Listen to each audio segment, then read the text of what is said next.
Meeting room has emptied and we're all here, so I wanted to just say welcome to everyone to tonight's community engagement meeting. This is our second community engagement meeting. I will be going over I'm Nora Madonic, and I am helping out with public engagement for this project. I am with the AECOM team, and I'll be back in a couple of minutes to do some housekeeping and talk about the agenda.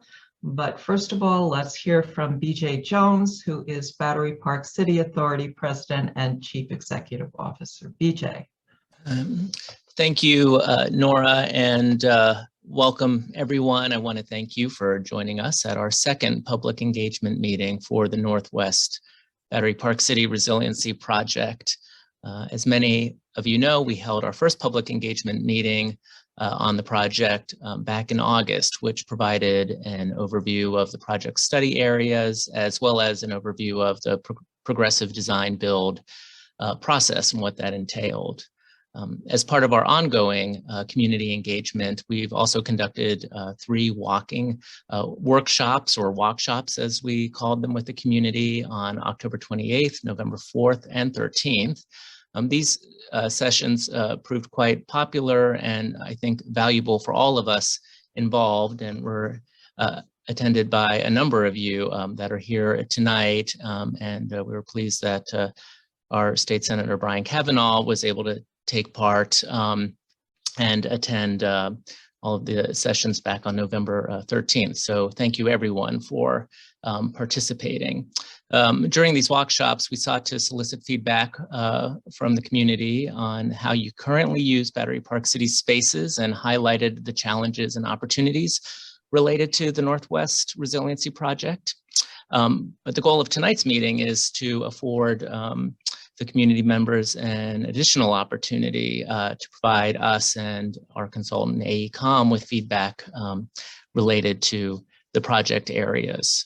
This feedback will expand on input that we've received since this project has started, and it will also help us shape the project definition, which AECOM will describe in more detail during a brief presentation to follow. And just on a somber note, I wanted to acknowledge Heather Morgan, who passed away recently and suddenly, and has been an integral part of our resiliency efforts with AECOM since they started a couple of years ago. And many of you know her from community engagement sessions and open community meetings and board meetings. She was a leader in the resiliency field, not just here in New York, but nationally, with her time with us and AECOM more broadly, and the Army Corps of Engineers. And so we will miss her terribly. She was even part of our last presentation on this particular project. And so we will do our best to honor her through the work that we are going to continue doing. So thank you again, everyone, for attending and for your interest and your input. We look forward to continuing to hear from you as this important and urgent project takes shape. Okay, Nora, thank you. Back to you. Thank you, BJ. So welcome everyone. I want to go over a little bit of housekeeping while we're here. We have a big agenda, and you have some work to do coming in the second half of this meeting. While you're here, if you would keep yourself muted, your mic muted, you can enter questions and comments at any point you'd like to in the chat. We're welcome them all the way through the presentation. You'll be hearing, as BJ said, a brief presentation to let you know where we are in the project, where we're going, and how we're getting there. And then we're going to spend some time in breakout rooms. We're going to break you into groups, and we're going to be talking about some things in those groups and then coming back together and reporting back. But I'll go over more of that later. For now, I want to introduce 2 speakers. We have from the AECOM team, we have Garrett Avery, and we have Hogan Edelberg. So I'm going to turn things over to them. Garrett? Thank you very much, Nora. Good evening, everyone. Glad we're able to be back together just a month or so after our final workshop. We certainly enjoyed that process and are happy to be talking again with you. For folks that are just joining for the first time, just some really quick context. The Battery Park City Authority has undertaken an extremely ambitious and necessary resiliency program comprised of South Battery Park, the combined Northwest project, and BPC Ballfields Resiliency Project. But these initiatives within Battery Park City are actually part of a much larger system in Lower Manhattan, and will eventually connect together and form the westernmost extent of the original LMCR project. Next slide, please. Quickly zooming into the program, resiliency program at Battery Park City. We're focused tonight on the Northwest Battery Park City project, shown in orange. Not necessarily meant to indicate that the alignment is going to be there so much as just the geographic extent of this project being about 1.3 miles in total. Next slide, please. Tonight, we're going to talk through design flood elevation, what that term means, how it's developed. We may also refer to it throughout the breakout session. So just a quick refresher. When we talk about design flood elevation, we talk about the height a flood barrier system must reach in order to be FEMA certified and accredited. And it begins with choosing the design storm, which we've been using the 2050 100-year storm event with 30 inches of sea level rise, which is the high guidance issued by NPCC. Then on top of that sea level rise, we have wave action, and then finally 1 foot of freeboard to be sure we're above what we expect could be the highest water level. So next slide, please. So as we've begun study, we've had a range of design flood elevations, and this range occurs because of geographical reasons. Proximity to the river tends to make these heights higher. As we move away and inland, they become lower. But we're looking for the Northwest project, a range roughly 15.5 to 21 feet in elevation, meaning that the actual height of intervention over the existing sidewalk or surrounding area could be as little as 1 foot or as much as 11 feet, depending on location. Next slide, please. So here's just an overview of existing topography throughout the entire project area. And then a couple examples of where the design flood elevations are coming in within that range. You can see, excellent. So, no, next slide, that's great. So our role this time, and perhaps we should have started with this, but in any case, the last time we were together, we described our consulting engineer role, and wanted to be clear that this has morphed into a consulting engineer role with several distinct phases. The current phase that we're in, we are working to develop the project definition. We'll be talking more about that tonight, and the input we receive tonight will help inform that project definition. We're gathering background information, record drawings, and then eventually, as time goes on, our role will morph and become one of design oversight and then ultimately construction management. Next slide, please. So some project milestones to share on some ongoing work. We have completed most land survey over the 1.5 mile area. We are currently, and you may see rigs in the field, we are currently performing geotech and utility survey as well as environmental sampling. We also have a few procurement milestones because one of our roles as a consulting engineer is to solicit for and evaluate RFQ responses, ultimately working towards selection of a progressive design build team. So we're in the process of that evaluation right now. We've just wrapped up first round of interviews, and we'll be looking to put out a short list here in the next few weeks. Next slide. So a few other work-related milestones, back to the technical disciplines. We are still working on the project definition. We are in the process of drafting the initial scope of work from an environmental and EIS perspective. And then we are busy coordinating with agency partners and other folks that are either involved as landowners or involved in some regulatory capacity. So with that, I'd like to move on here and ask Hogan to join us for the project definition.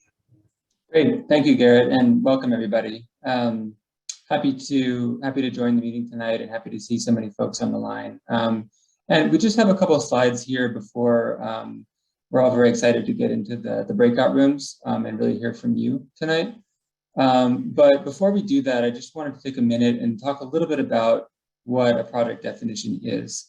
And as Garrett mentioned, our role in this project is different from maybe what you've experienced in other projects that we've been involved in. Maybe some of you are familiar with the South Battery Park City project and the role of a design team on that. What we're doing now is developing almost kind of the precursor to that. So what is a project definition? The project definition is a written document. It's going to be provided to the shortlisted progressive design build teams to really support their understanding of the project and guide the development of the ultimate design of the project. And that may sound kind of abstract. I think one way, at least I've been thinking about it, is if you're preparing to make a meal. First, you gather the ingredients for the recipe. And that's kind of where we're at right now. We're gathering the ingredients for what's going to go into this project. So what are those ingredients? What are we looking for? What's going to go on the project definition? So the document will include what, and this is a little bit of a alliterative, but what's included in the project. And that consists of both the spatial definition of the project, so where does it start and end, what are its extents, but also what within the project should the design team look for? What should they be looking out for? The goals and objectives of the project, which I'll talk a little bit more about on the next slide, which really kind of help guide the design development of the design teams. And so that is kind of a broad overview of sort of the ultimate desire from Battery Park City, from the community, from the stakeholders about what this project becomes. And then what is expected from the progressive design build team, both in what goes in the project, but also how it's executed. So making sure that they're meeting the right milestones, meeting with the right people, and really proceeding with this project, which is very complex, in the right way. Next slide, please. So I mentioned that there's kind of overarching goals for this project, and these are what they are. These are going to be included in the project definition. So in a broad brush, some of the ways that we are approaching this and really looking for clarity from both the community today and then ultimately from the PDB team are listed here on the slide. So starting with flood risk reduction, is flood risk reduction being achieved for the design storm? The design storm that Garrett mentioned, that's an easy one. We also may think about if future sunny day tidal inundation is being addressed. So when there's not a storm, but sea level rise is occurring, how is flood risk being managed from that point of view, where you may see high tides ultimately lapping onto some parts of the Esplanade, for example. Secondly, constructability. Is the proposed project constructible? And what specific challenges or complex areas are there in the project, and how is the PDB team going to address those? Third, what we're really going to be focusing on today with you is the public realm. And what is the impact of the public realm that's expected? How much of the public realm is being protected in addition to the buildings?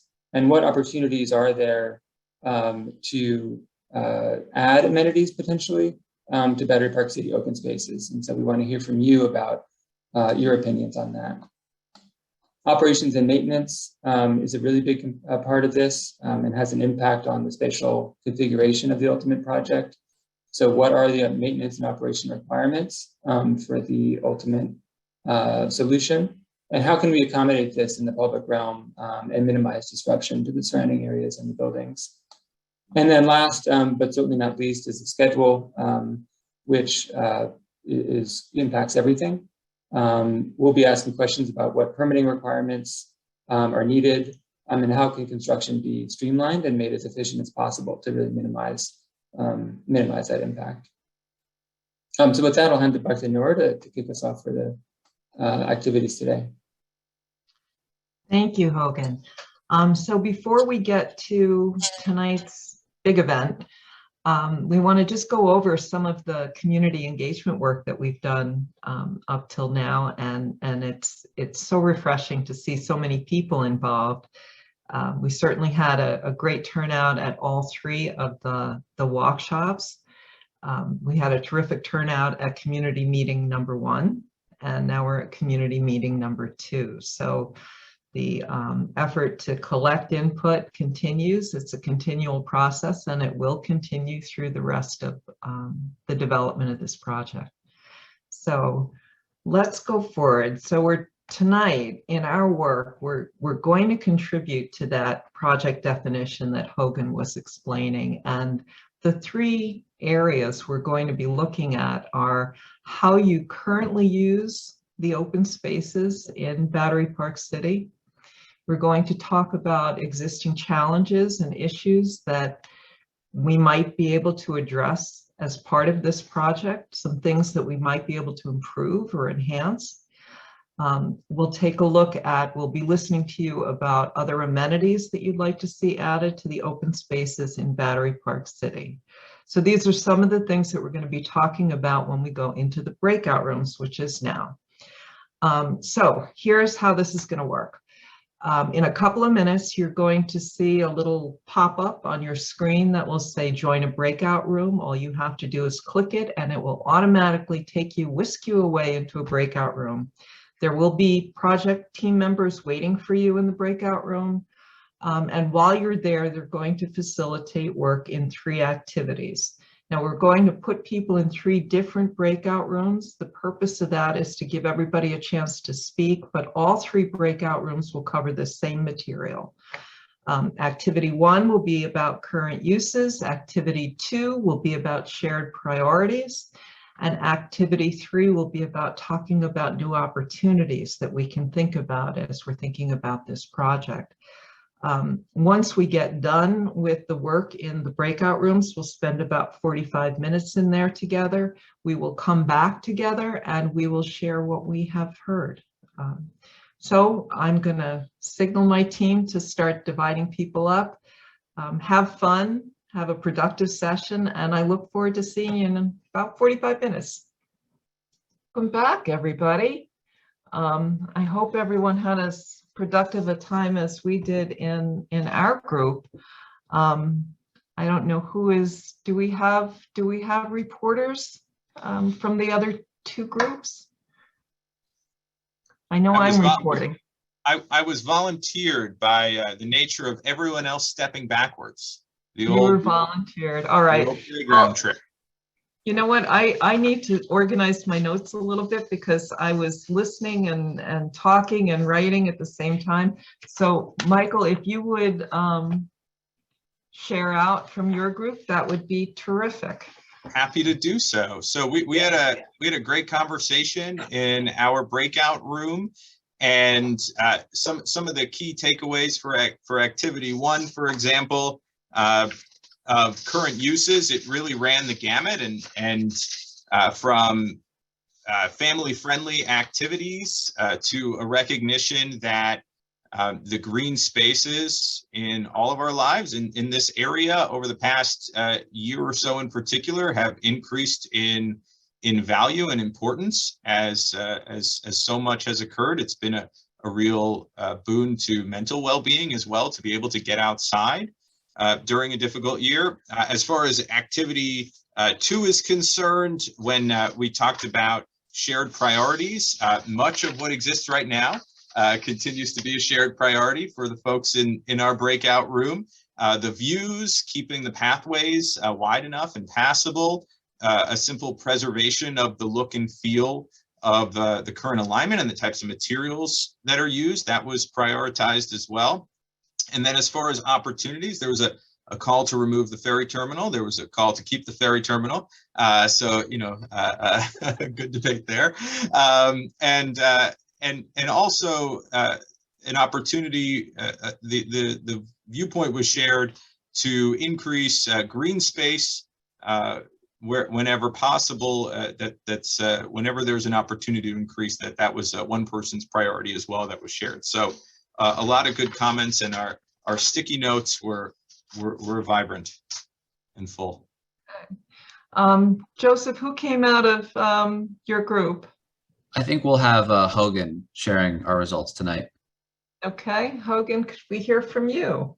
Of course, yeah. We had a great champion who's on child duty tonight, so I'll step in and summarize quickly for the group. And yeah, just echoing what Michael said, it was a really fantastic conversation. We started with activity 1, really talking about the importance of flat, usable space in Battery Park City, particularly in Rockefeller Park. And that being a really important thing to for everyone, for the community, for people who live around and live in Battery Park City. And the importance of the ferry terminal for the transportation connection, and making sure that is is well thought out, that connection to Brookfield Place. And really things that are out there today that people like is the activity in North Cove. We heard about the entertainment and program that happens there, and all the different kinds of movement that happen up and down the Esplanade. Bikes, pedestrians, kids. Moving into activity 2, it was a really interesting discussion, I thought. We talked about the kind of the need to, I guess echoing what Michael said, it's really about the green space. We kind of talked a little bit about North Cove and the need for shade there. Someone mentioned that there's a lot of umbrellas being put out temporarily in North Cove, and that could be something that is potentially addressed in this project. There was a discussion about the lack of playgrounds down in South Battery Park City, and a desire to see something there. And also, people have noticed conflicts with kids and cyclists at that really critical intersection between reaches 1 and 2, coming from the Battery Park City Esplanade to the West Side Highway. So we talked about the importance of sightlines there. And then moving on to activity 3, again, that desire to see more shade in North Cove, but also a comment about comfort stations and restrooms throughout Battery Park City, and a desire to see some more of those. And a lot of our discussion in activity 3 really focused around challenges of access in Battery Park City today. So looking at replacing stairs with ramps, making sure that wherever someone can go, everyone can go, and that everything is really well connected and seamless. Okay, great. Thank you, Hogan. So our group was also very interesting, and a lot of what we've heard, we're going to hear again. One of the fun things that happened in our group was Tammy Melser's daughter joined us. So we got to hear different perspectives on how we use space, and Tammy felt one way, and Tammy, I'm sorry, I don't know your daughter's name, but her daughter felt a different way, and shared all of that. So when we were dealing with question number 1 about current uses, what came up with this group was that each reach has its own personality, and that's an important part of it. We heard comments that were both poetic and passionate from this group. There was a comment that people tend to stay localized in some reaches, and they use them for specific reasons. So each of these reaches has its own personality, and it's important to keep that. What they also said was that essentially this is their backyard, and they think about it that way. It's where they live their lives, and it's important that that be recognized and that be held special. You know, that's part of why this area is so important. In terms of areas that they were looking to preserve and opportunities, they felt that there is, in a couple of areas, there's a closer proximity to water in Reach 2 and Reach 7. They'd like to see there being a little bit less separation from water. The access to the waterfront is very important. There's some concern that when you're looking at, when you're asking questions about what do you want to preserve and what are you willing to change, that with every plus there's a minus, and there was some concern about that you have to look at both sides of the coin before you make decisions. There's some interest in things like walkways down to the water, or floating walkways, an ability to be able to access. The human connection to nature has to be preserved. That is high priority. There's a resounding sense of the importance of being able to touch nature. That's why people move here, and it's what people want to see. You want to preserve as much of that as possible. I was told more than once that we don't need a concert venue or an amphitheater or a performing arts center. So that's important to remember. And in terms of the opportunities, that was an interesting conversation.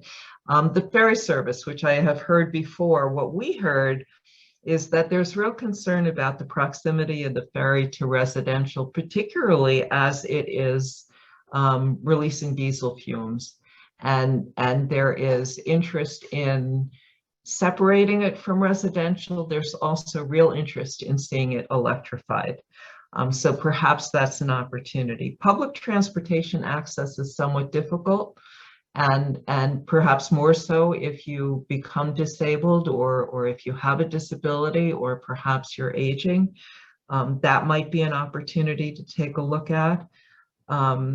There is a desire to not lose green space, but have more green space.